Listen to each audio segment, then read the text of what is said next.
બાયોલોજીની દુનિયામાં તમારા બધાનું હાર્દિક સ્વાગત છે. આજે આપણે એક નવું ચેપ્ટર ચાલુ કરવાનું છે. પ્રીવિયસ લેક્ચરમાં મેં તમને ચેપ્ટર નંબર 5 સપુષ્પી વનસ્પતિની આપણે બાહ્યાકાર રચનાઓ વિશેની માહિતી લીધી હતી. તો હવે આપણે બોટનીની દુનિયામાંથી હવે આપણે એનાટોમી ફિઝિયોલોજીનું ચેપ્ટર જે છે ચાલુ કરવાનું છે. ચેપ્ટર નંબર 17 શ્વાસોશ્વાસ અને વાયુઓનું વિનિમય.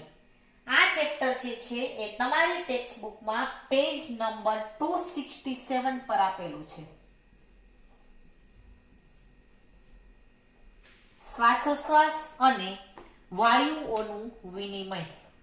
એ પહેલા એનાટોમી ફિઝિયોલોજીનું મેં તમને ચેપ્ટર નંબર 16 કરાવ્યું હતું, પાચન અને અભિશોષણ. એનાટોમી ફિઝિયોલોજીની અંદર આપણે મનુષ્યની જે દેહધાર્મિક ક્રિયાઓ છે, આ બધી જ દેહધાર્મિક પ્રક્રિયાઓ વિશેની માહિતી લેવાની હોય છે. તો પાચન અને અભિશોષણની અંદર આપણે પાચન વિશેની માહિતી લીધી હતી કે ખોરાક જે છે આપણે શા માટે લઈએ છીએ, ખોરાક લીધા બાદ કઈ રીતના એ જ ખોરાકમાંથી આપણને ઉર્જા મળે છે, આ ખોરાક જે છે એનું પાચન કઈ રીતના થાય છે, જે ખોરાકના જે ઘટકો છે કાર્બોદિત, પ્રોટીન, ચરબી, વિટામિન્સ, પાણી, આ બધાનું પાચનની પ્રક્રિયાઓ કઈ રીતના થાય છે, પાચન માર્ગ શું છે, પાચનની પ્રક્રિયામાં સહાયક ગ્રંથિઓ જે છે કઈ રીતના ભાગ ભજવે છે, કઈ રીતના કાર્બોદિતનું પાચન થાય છે, પ્રોટીનનું થાય છે, ચરબીનું થાય છે, આ બધા જ વિશેની માહિતી લીધી. પાચનની આ પ્રક્રિયા બાદ આપણે અભિશોષણની પ્રક્રિયાઓ કે પાચન જે છે એમાંથી જે ખોરાકના જે દ્રવ્યો જે છે એ આપણા બ્લડની અંદર અભિશોષણ થતા હોય છે. તો અભિશોષણની પ્રક્રિયાઓ પણ મેં તમને સમજાવી અને જે પાચનની પ્રક્રિયા જે છે એનું નિયમન કઈ રીતના થાય છે આપણે એના વિશેની માહિતી લીધી હતી. તો હવે આપણે મનુષ્યની એક બીજી દેહધાર્મિક પ્રક્રિયા શ્વાસોશ્વાસ, જોઈએ એક શબ્દ છે શ્વાસોચ્છ્વાસ, યાની કે શ્વાસ પ્લસ ઉચ્છ્વાસ. શ્વાસ યાની કે ઓક્સિજન લેવો અને ઉચ્છ્વાસ યાની કે કાર્બન ડાયોક્સાઇડ બહાર ધકેલવો.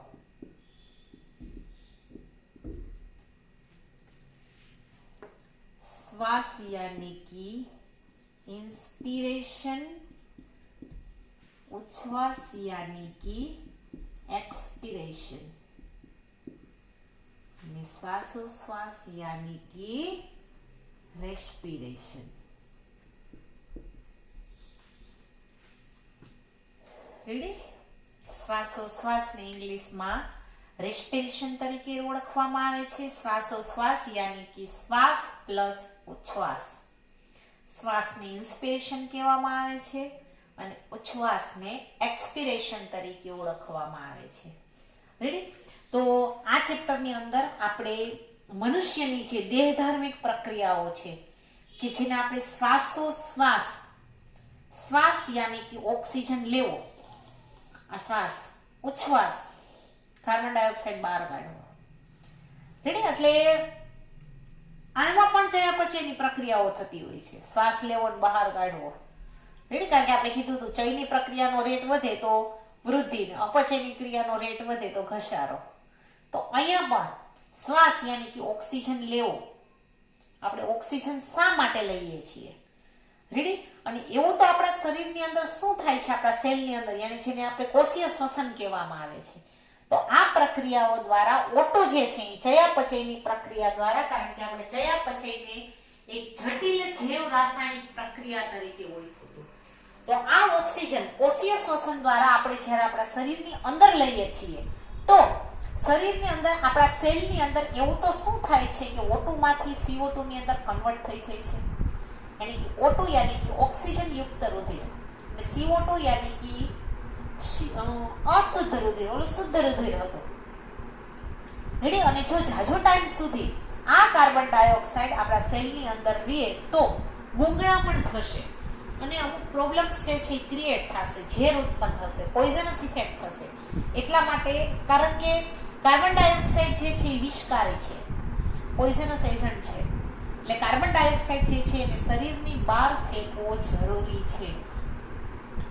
એટલે નકામા કચરાની અંદર મેં તમને કીધું હતું કે ફેફસા દ્વારા કાર્બન ડાયોક્સાઇડ જે મુક્ત થાય છે એ પણ એક અપચયની પ્રક્રિયા છે. રેડી, ઓક્સિજન લેશું એ ચયની પ્રક્રિયા થશે.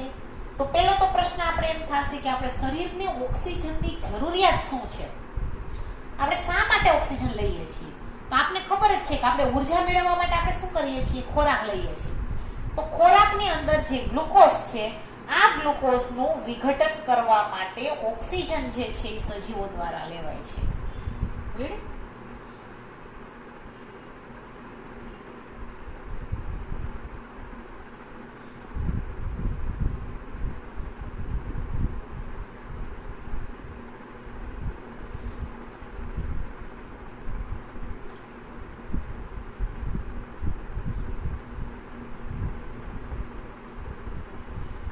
ગ્લુકોઝનું વિઘટન કરવા માટે ઓક્સિજન જે છે એની જરૂરિયાત ઊભી થતી હોય છે. રેડી? એટલે આ પણ એક પ્રકારની ચયાપચયની ક્રિયા છે. ચયની ક્રિયા દ્વારા ઓક્સિજન આપણે લેશું, સંશ્લેષણાત્મક પ્રક્રિયા છે. અને અપચયની પ્રક્રિયા દ્વારા કાર્બન ડાયોક્સાઇડ, કારણ કે O2 અહીંથી આપણે શ્વસન દ્વારા લેશું એટલે છેક આપણા જે ફેફસાની અંદર છે વાયુ કોષ્ઠ છે, ત્યાં વાયુ કોષ્ઠની ફરતે રુધિર કેશિકાઓનું ઝાડું હોય છે. આ O2 ગયો, કેમિકલ રિએક્શન થશે અહીંયા, એટલે O2 માંથી CO2 બનશે અને એ જ CO2 પાછો રિવર્સ જે છે આપણે બહાર કાઢીએ છીએ. રેડી? એટલે આ એક આખી ચયાપચયની પ્રક્રિયા છે, કારણ કે ચયાપચયને આપણે જટિલ જૈવરાસાયણિક પ્રક્રિયા કીધી છે. રેડી? એટલે આ રીતના ઓક્સિજન લેવો યાની કે શ્વાસ, ઇન્સ્પિરેશન, અને કાર્બન ડાયોક્સાઇડ બહાર કાઢવું યાની કે expiration. Inspiration plus expiration is equal to respiration. Ready? એટલે શ્વાસોશ્વાસ અને વાયુઓને આપણે શ્વાસોશ્વાસની પ્રક્રિયા શા માટે કરીએ છીએ એના વિશેની માહિતી મેં આપી. અને કઈ રીતના વાયુઓને આપણે છે વાયુ કોષ્ઠની ફરતે જે રુધિર કેશિકાઓનું જે ગુચ્છ છે એમાં થાય છે. કઈ રીતના કોષીય શ્વસન દ્વારા O2 જે છે શરીરની અંદર દાખલ થાય છે, કઈ રીતના O2 માંથી CO2 બને છે, CO2 જે છે વિષકારી છે એટલે એને શરીરની બહાર ફેંકવું ખાસ જરૂરી છે, એટલે ઉચ્છ્વાસ દ્વારા બહાર ફેંકીએ છીએ. એટલે કે ટૂંકમાં શ્વાસોશ્વાસની જે પ્રક્રિયા છે આ પ્રક્રિયામાં O2 અને CO2 ની આપ-લે થાય છે. રેસ્પિરેશનની પ્રક્રિયા દ્વારા તમે માર્ક કરજો કે આ પ્રક્રિયા જો તમારે નિહાળવી હોય તો તમે જે તમારા પેટની જે સપાટી છે, રેડી, આ સપાટી છે એ ઊંચા નીચી થતી હશે તો માર્ક કરજો. ઓક્સિજન લ્યો, કાર્બન ડાયોક્સાઇડ બહાર કાઢો, ઓક્સિજન લ્યો, કાર્બન ડાયોક્સાઇડ. એટલે તમારી છાતી ઉપર તમે હાથ મૂકશો તો તમારી છાતી જે છે ઉપર નીચે થતી હશે, જે તમે અનુભવ કરી શકશો, કે જેને આપણે શ્વાસોશ્વાસની પ્રક્રિયા તરીકે ઓળખીએ છીએ. હવે આ ચેપ્ટરની અંદર આપણે આજે શ્વાસોશ્વાસની જે પ્રક્રિયા છે એમાં શ્વસન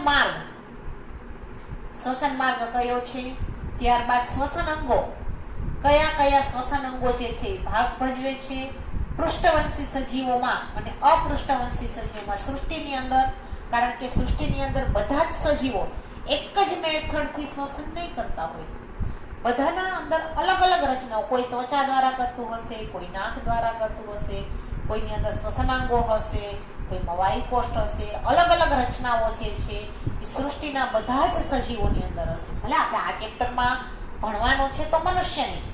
રેડી? કે મનુષ્ય જે છે એ પૃષ્ઠવંશી પ્રાણી છે, તો આ પૃષ્ઠવંશી પ્રાણીઓ જે છે એ નાક દ્વારા ઓક્સિજન લેશે.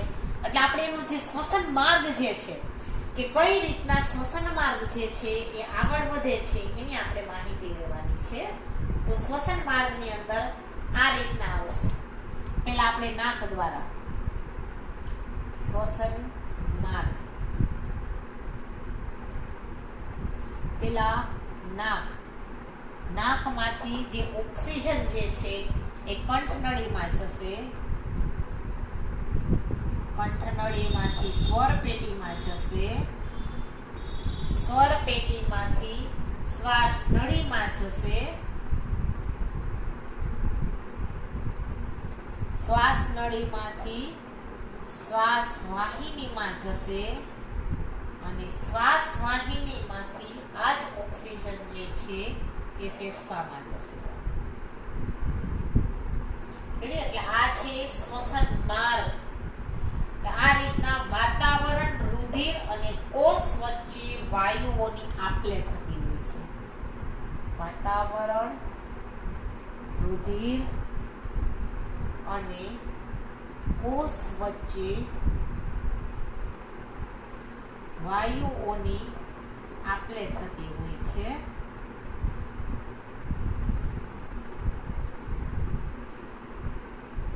આ જે વાયુઓની આપ-લે જે છે એને કોષીય શ્વસન તરીકે ઓળખવામાં આવે છે.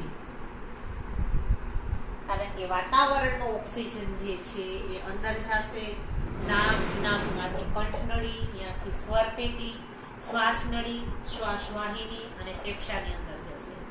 ત્યાં ચયાપચયની ક્રિયા થઈ અને ઓક્સિજનમાંથી કાર્બન ડાયોક્સાઇડ બનશે, એટલે રિવર્સ.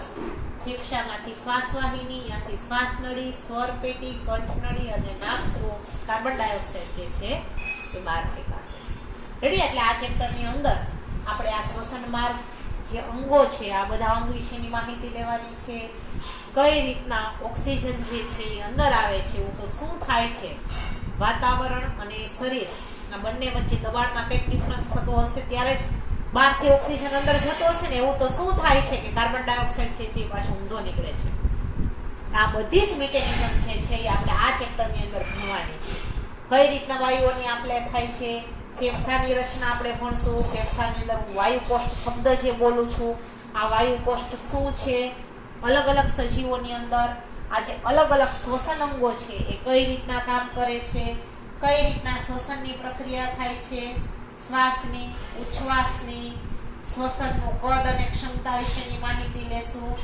અને આ વાયુઓ જે છે, ટ્રાન્સપોર્ટેશન જે ગેસનું છે એ કઈ રીતના થાય છે, એનું નિયમન કઈ રીતના થાય છે, આ બધી જ પ્રક્રિયાઓ આપણે આ ચેપ્ટરની અંદર ભણવાની છે. એટલે આજના લેક્ચરની અંદર આજના પ્રસ્તાવના સાથે આજનો લેક્ચર હું અહીંયા ઓવર કરું છું. Thank you.